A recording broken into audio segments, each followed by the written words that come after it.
Good morning students. आज मैं 12th agriculture नया टॉपिक स्टार्ट करने जा रही हूँ जो कि एग्रोनॉमी सीड एंड सॉइल है।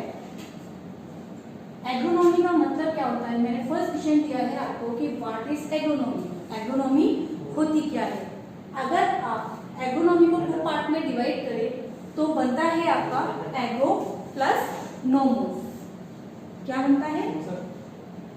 Agro plus nomos. जहां एग्रो का मतलब होता है फील्ड यानी कि भूमि और नोमोस मतलब होता है मैनेजमेंट यानी कि प्रबंधन। अर्थात एग्रोनॉमी का मतलब क्या निकला? फील्ड मैनेजमेंट यानी कि भूमि का प्रबंधन करना। फर्स्ट क्वेश्चन क्लियर है? What is agronomy? एग्रोनॉमी होता क्या है? एग्रोनॉमी लैटिन भाषा का शब्द है जिसका मतलब होता है भूमि का प्रबंधन करना अर्थात फील्ड का मैनेजमेंट करना। ठीक है, अब इसके कुछ स्कोप बताए गए हैं जिसमें फर्स्ट है एग्रीकल्चर यानी कि कृषि उत्पादन में। एग्रोनॉमी का सबसे पहला स्कोप यही है कि यह किसमें यूजफुल होता है? कृषि उत्पादन में। सबसे पहले आप फील्ड लेते हो तो आप क्या ध्यान रखते हो कि आपकी फील्ड, आपकी जमीन जहां आपको खेती करनी है पथरीली नहीं होनी चाहिए, पानी की पर्याप्त व्यवस्था होनी चाहिए, फील्ड के आसपास ऊंची ऊंची बिल्डिंगें नहीं होनी चाहिए, फील्ड आपकी समतल होनी चाहिए, फील्ड की उर्वरता अच्छी होनी चाहिए, तभी आप वहां पर फार्मिंग कर सकते हो और आपका प्रोडक्शन क्या होगा? आपको अच्छा प्राप्त होगा। तो फर्स्ट एग्रोनॉमी किसमें काम आती है? कृषि उत्पादन में। देन सेकंड है आपका प्लानिंग। आपको फील्ड लेने से पहले आपको प्लानिंग करनी पड़ती है, उसका नियोजन करना पड़ता है कि आप फील्ड में सबसे पहले क्या करोगे, कितनी बार हल चलाना चाहिए, कितनी बार उसकी सिंचाई करनी चाहिए, आपको किस चीज का प्रोडक्शन करना है, किस चीज की उत्पादन करना है, फार्मिंग किसकी करनी है। तो वो सब चीजें किसके अंदर आती है?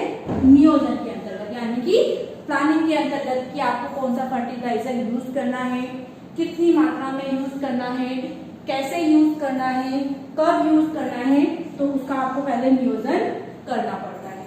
दूसरा स्कोप है जॉब्स। एग्रोनॉमी एक अपने आप में एक खुद व्यवसाय है। जैसे आप फील्ड में, एग्रो इंडस्ट्रीज में, किसी भी इंडस्ट्रीज में जहां केमिकल्स बनते हो, रसायन बनते हो आदि में आप व्यवसाय कर सकते हो। दूसरा है इंडस्ट्री। इंडस्ट्री मतलब उद्योग। एग्रीकल्चर के साथ आप अपना खुद का फार्म डाल सकते हो, खुद की नर्सरी बना सकते हो। हॉर्टिकल्चर के डिप्लोमा के बाद आप खुद का फार्म, इसके कई डिप्लोमा कोर्स भी होते हैं जैसे एपीकल्चर का होता है, सेरिकल्चर का होता है, उससे आप अपने खुद के फार्म डाल सकते हो यानी कि ये उद्योग में भी काम आता है। ठीक है, अब नेक्स्ट टॉपिक आता है अपना soil fertility and productivity. Soil fertility and productivity यानी कि मृदा उर्वरता एवं उत्पादकता।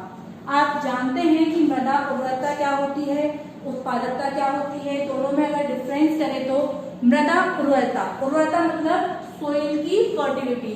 सोइल आपकी कितनी फर्टिलिटी है उसमें, अगर आपकी सोइल की फर्टिलिटी अच्छी होगी तो आपका प्रोडक्शन क्या होगा?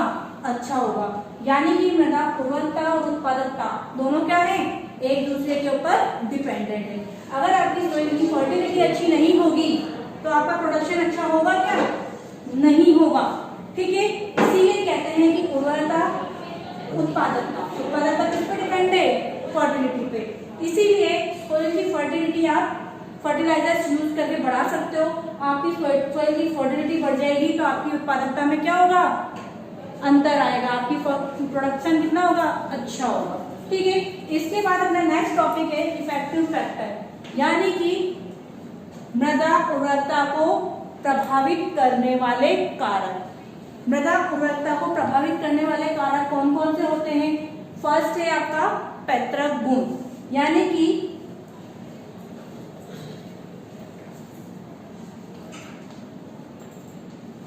पैतृक गुण क्या होता है? पैतृक गुण सोइल के अंदर पीढ़ी दर पीढ़ी चला आ रहा है उसे कौन सा गुण कहते हैं? पैतृक गुण।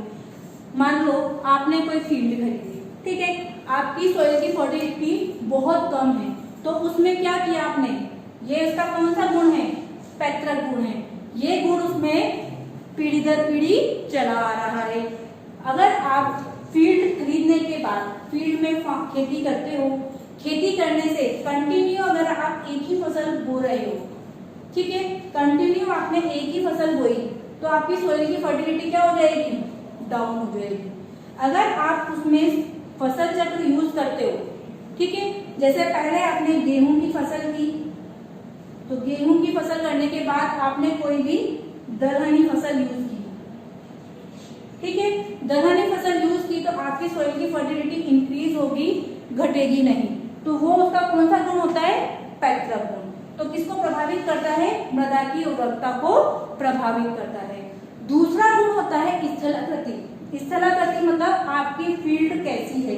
स्थलाकृति यानी कि आपकी फील्ड समतल है, ढालू है या पथरीली है। अगर आपकी फील्ड पथरीली होगी तो आपकी सोइल की फर्टिलिटी कैसी होगी? कम होगी।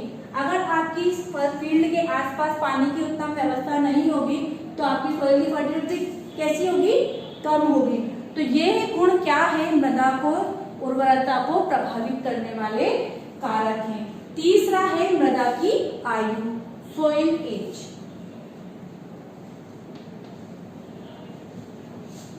सोइल एज यानी कि मृदा की आयु। अब मृदा की आयु से मतलब कि सोइल फील्ड आपका कितना पुराना है, आप उसमें कितने फर्टिलाइजर्स यूज कर रहे हो, आप उसमें कौन कौन सी फसलों का यूज करते हो, ठीक है, तो वो किस पे डिपेंड करता है? सोइल एज पे डिपेंड करता है। फोर्थ नंबर पे आता है आपका क्लाइमेट,